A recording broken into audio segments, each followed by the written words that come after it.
Now we are moving on to our next speaker, uh, Mr. Suraj Gupta. Mr. Suraj Gupta is a PhD scholar and CSR Junior Research Fellow specializing in river science. He holds a master's degree from Presidency University, Calcutta. He previously served as a ANRS JRF and is currently conducting extensive research on riparian health assessment and the impacts of sand mining in the Ra region of eastern India. His expertise encompasses river restoration and remote sensing and GIS applications. He is dedicated on evaluating ecogeomorphological quality of rivers to prioritize effective and targeted river restoration strategies. So, over to you, Mr. Gupta. Good evening, everyone. I am a research fellow at the Department of Geography, Presidency University, Kolkata. I will be speaking on the topic site, sound and sediment from the shifting rivers to shifty interaction in the sand mining sites. So in this map, we can see how the number of reaches and the area under each reach being affected by sand mining has increased over time. And this increase is more prevalent in the Damodar River, which is currently one of the most intensively mined river in eastern part of India.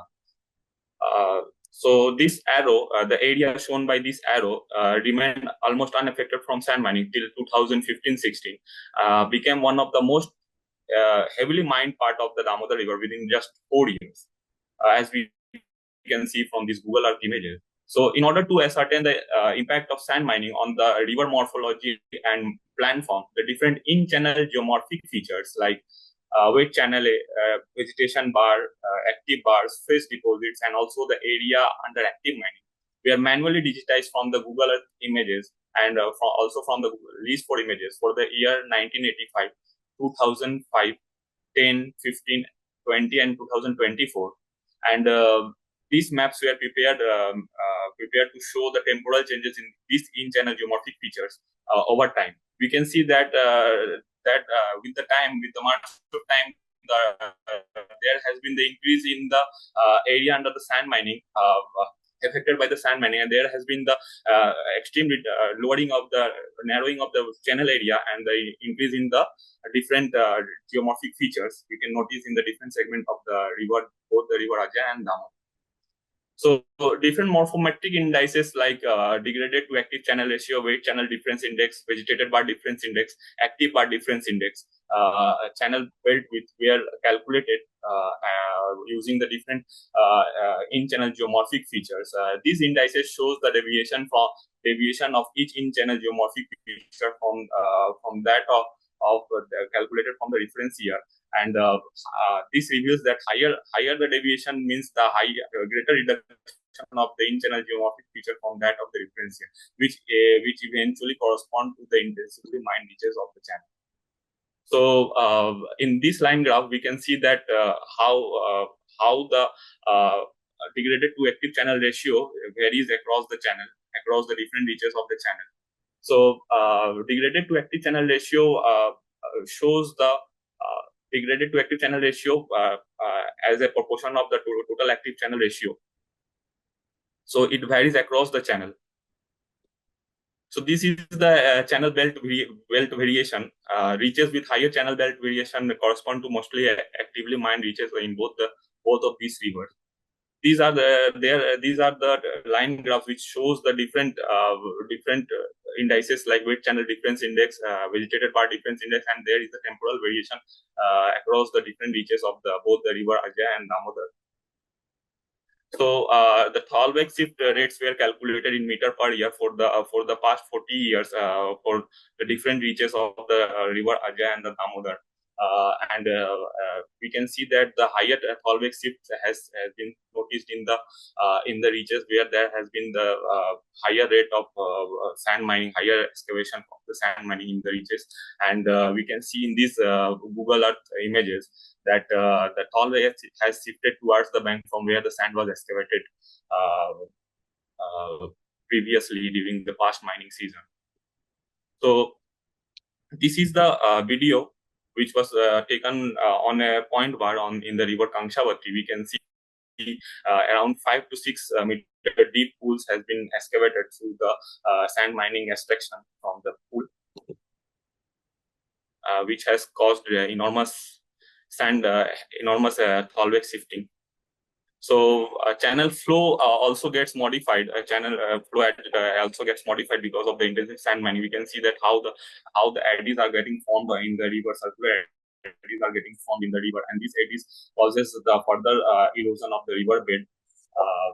So these eddies erodes the river bed much like that of the porthole formation. I am at the bank of the Ajah River, and you can see how the intensive sand mining has resulted into the bed lowering, extreme bed lowering. You can see the bed that is around 5.5 to 6 meter lower than the adjacent bank, and that is the main channel, as you can see. So channel narrowing has taken place, and you can also see that how multiple terraces has formed on both the side of the active channel, and because of the active bed lowering and channel narrowing, intensive channel narrowing has taken place. As the local people have said that due to the intensive sand mining that has taken place since a long time, last 50 years or so. So this has completely altered the natural landscape of this river Ajah, and near Pandaveshwar, and still the mining is going on. So here on the river bed, the trucks are lining up for the excavated sand to be loaded and transported. This is this image is of Damodar River near Bankura. So these are the ortho images and high resolution digital terrain model prepared from the drone surveys. We can see the turbidity variation across the channel in these ortho images, and also the different kind of anthropogeomorphic features like sand pools, sand mounds, sand tracks, and the sand hollows on the riverbed. So in this map, we can see how the rapid increase in the intensive sand mining has resulted in a more narrower, deeper, and deeper channel in the part of the Mayurakshi River.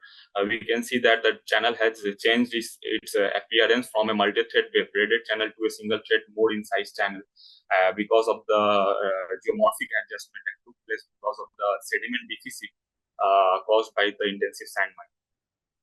So now I am going to share some of our field experiences with the local villagers who reside very near to the sand mining site. They mainly addressed about the issues such as the extreme river bank erosion that led to the loss of their houses as well as the agricultural lands. Let us listen this.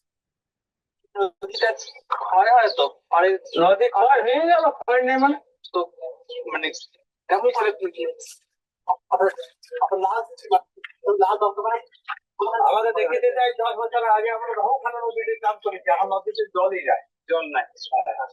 মাটি বালি তুলে নিতে হয়েছে, সেটা কোথা পাবো? বালি তোলে, কত বালি তুলছে? অনেক তোলে, অনেক তোলে। বালি আর মাটি বাই গেলে 3 ভাগ মাটি বেরিয়ে আর 3 ভাগ বালি বেরিয়ে, ওরা কয়লা বাই করবে। তারপরে রান সোনা যা আছে ভেতরে ও তো বুঝে তাই বালি মাটি তোলা শুরু হলো কবে? এই বালি মাটি তোলা শুরু হলো কবে? বীরভূমে যারা পথ মাফিয়া তারা তুলছে 6 বছর আগে, 6 বছর আগে, এটা একটু 15 বছর হয়ে গেল, 15 বছর হয়ে গেল। আর এই যে মাটি বালি আসলে কি হয়? আমাদের এলাকাতে কথাই তো জনসমাজে বুঝে কোনো নল থাকে না, তো জল তো তাহলে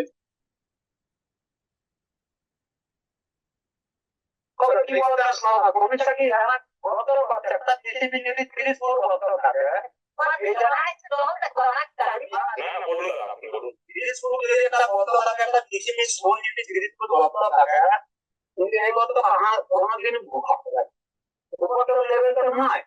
কিন্তু যেন এদিকে লেভেলে থাকে আর ও কাঁচায় নদীর ওই ভিতরটা খুব ভালো থাকে।